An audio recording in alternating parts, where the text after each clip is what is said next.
Good morning and welcome to Story Time with Mr. Hallam.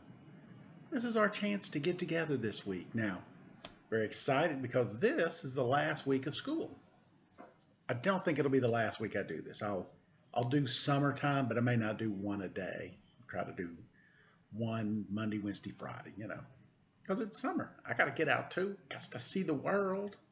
Speaking of seeing the world, how cool would it be if you could see the world off of the back of a really tall person, like the Bunions. Okay? Today we're going to do a story about the Bunions. That's not a thing on your foot, that's a person. It's written by Audrey Wood and it's illustrated by David Shannon. And if I'm not mistaken, I don't think this has a author's page in here, but David Shannon, I think he's the guy that did David No. I think he did that. All right. Let me adjust my seat.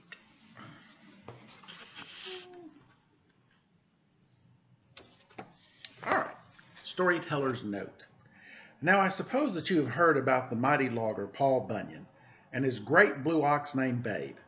In the early days of our country, Paul and Babe cleared the land for the settlers so farms and cities could spring up. And you probably know that Paul was taller than a redwood tree, stronger than 50 grizzly bears, and smarter than a library full of books. But you may not know that Paul was married and had two fine children.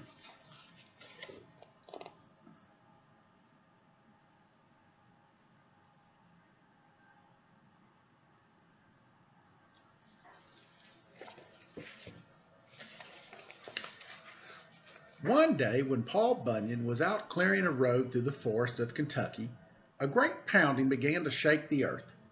Looking around, Paul discovered an enormous hole in the side of a hill. The lumberjack pulled up an acre of dry cane and fashioned a torch to light his way. Paul climbed inside the hole and followed the sound underground for miles, until he came to a large cavern glistening with crystals. By the flickering light of his torch, he saw a gigantic woman banging a behemoth pickaxe against the wall. It was love at first sight.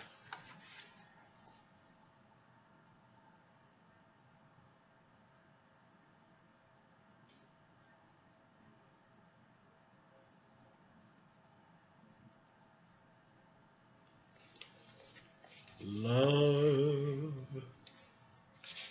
exciting and new. I'm Carrie McGinty, the gigantic woman said. I was sitting on the hill when my lucky wishbone fell down a crack into the earth. I've been digging all day trying to find it. With a grin on his face as wide as the Missouri River, Paul reached into his shirt pocket. I've got one too, he said, pulling out his lucky wishbone. Marry me, Carrie, and we will share mine.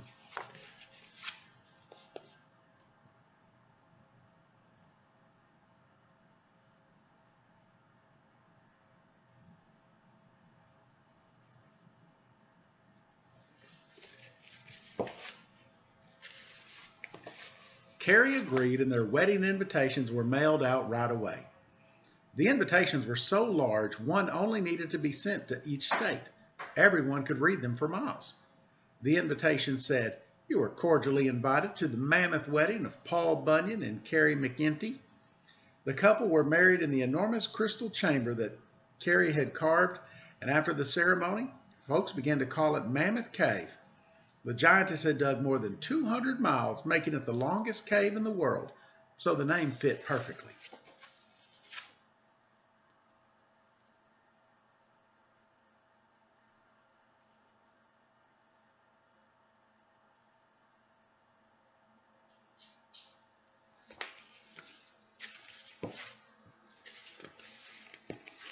Paul and Carrie settled down on a farm in Maine, and soon there were two new Bunyans.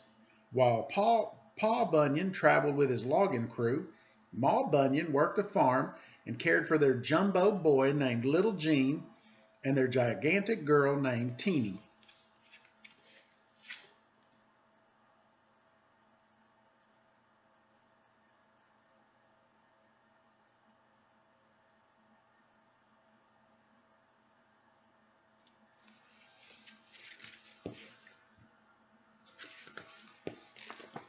One morning when Paul Bunyan was home between jobs, Ma Bunyan cooked up a hearty breakfast of pancakes and syrup. Teeny was wrestling her big purple puma named Slink and accidentally dumped a silo of syrup on her head. Teeny's hair was so sweet, bears crawled into it and burrowed deep into her curls. Try as they might, Pa and Ma Bunyan couldn't get them out. "We'll need a forceful shower of water to get rid of those varmints," Ma Bunyan declared.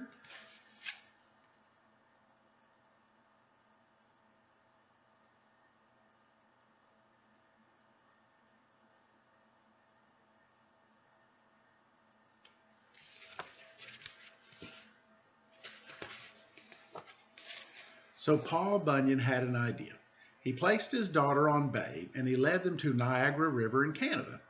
The gargantuan father scooped out a huge hole in the middle of the riverbed. As the great river roared down the deep hole, Teeny cried out in delight, "Niagara Falls!" Teeny showered in the waterfall and the pesky bears were washed downstream.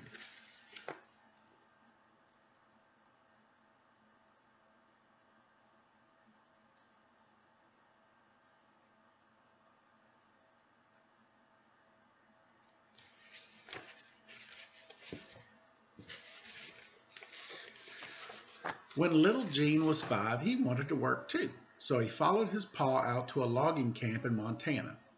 Thinking his son was too young to do much of anything, Paul set little Gene down in a barren canyon in Utah to play for the day. When the lumberjack went to fetch him, he couldn't believe his eyes. Little Gene had carved the canyon into a wonderland of fanciful shapes. Paul Bunyan got tongue-tied and said, "That's a mighty Bryce Nanyon, coy. I mean, a mighty nice canyon, boy." And somehow part of the mix-up stuck. To this day, the canyon is known as Bryce Canyon.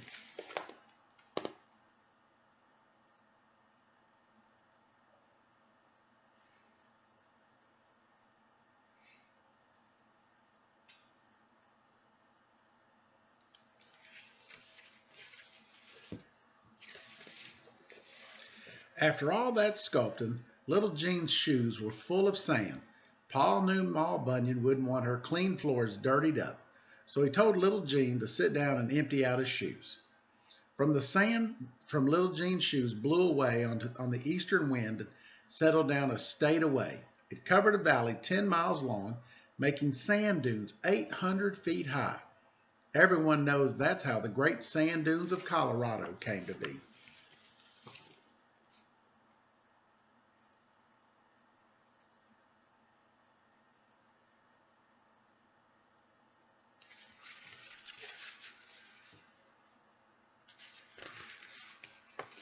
One summer, little Jean and Teeny wanted to go to the beach.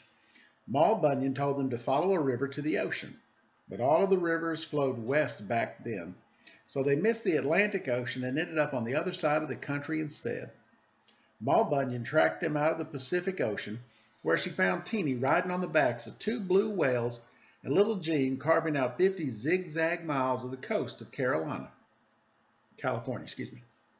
When Ma Bunyan saw what her son had done, she exclaimed, "What's the big idea, sir?"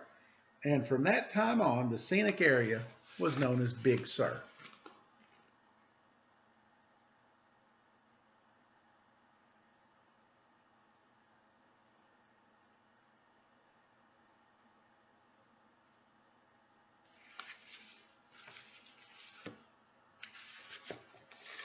Ma Bunyan knew she had to put up a barrier to remind her children not to wander off too far. So on the way home, everyone pitched in and built the Rocky Mountains. Teeny gathered up and sorted out all the rivers, letting some flow east and others west. After that, the children had no trouble following the eastern rivers down to the Atlantic Ocean. And when they wanted to go exploring, Ma Bunyan would call out, "Now don't cross the Continental Divide, children."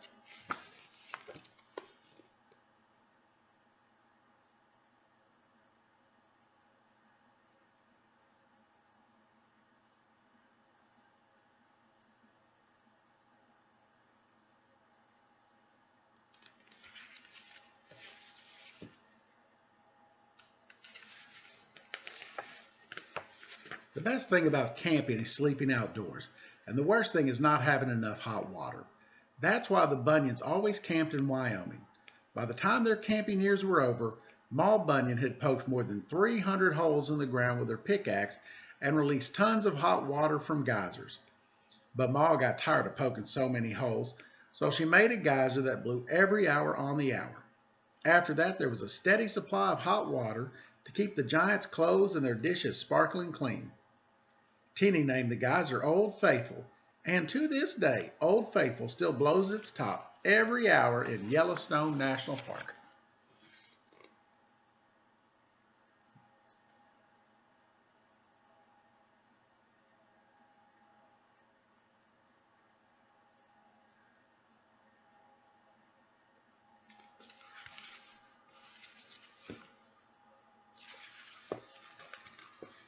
As our great country grew up, so did the Bunyan children. When the kids left home, Ma and Pa Bunyan retired to a wilderness area where they still live happily.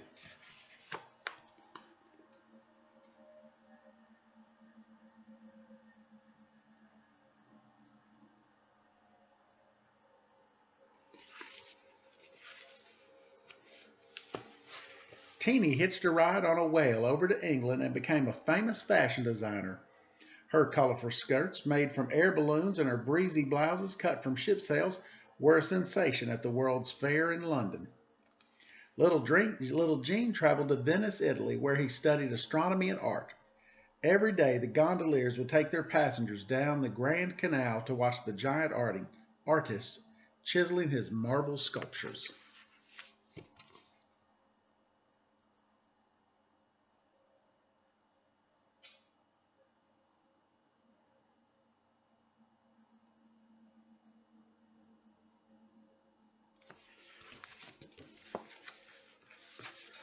After graduation, little Gene decided to explore new lands, as his parents had done.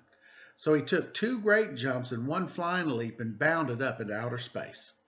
In 1976, the year of our country's bicentennial, a spacecraft sent by the National Aeronautics and Space Administration was on a mission to study Mars. The spacecraft was named Viking 1, and it took many photographs of the surface of the planet. One mysterious photo looked like a face carved out of a colossal rock. Some say the photograph is not a face, but an illusion caused by light and shadows on the rock. Others think the famous Martian face is just the spitting image of little Gene Bunyan. If that's so, who knows what he's up to on other planets.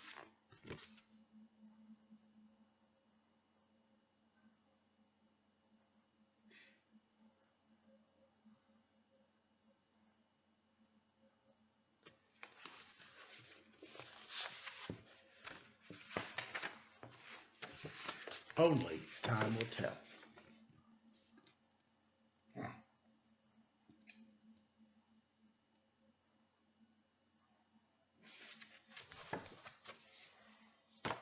Well, that was a fun story. I like Babe the Blue Ox. She looks she looks kind of like that face right there. We used to have a Boston Terrier, and she always kind of looked like that, just kind of whatever. Can I have a cookie? Whatever. So Babe looks like she's just like hanging out. Whatevs. Oh, my hair's in need of some work today. I wonder how somebody as big as Paul Bunyan and Little Jean and them fix their hair. They probably put a tractor on their head and it goes.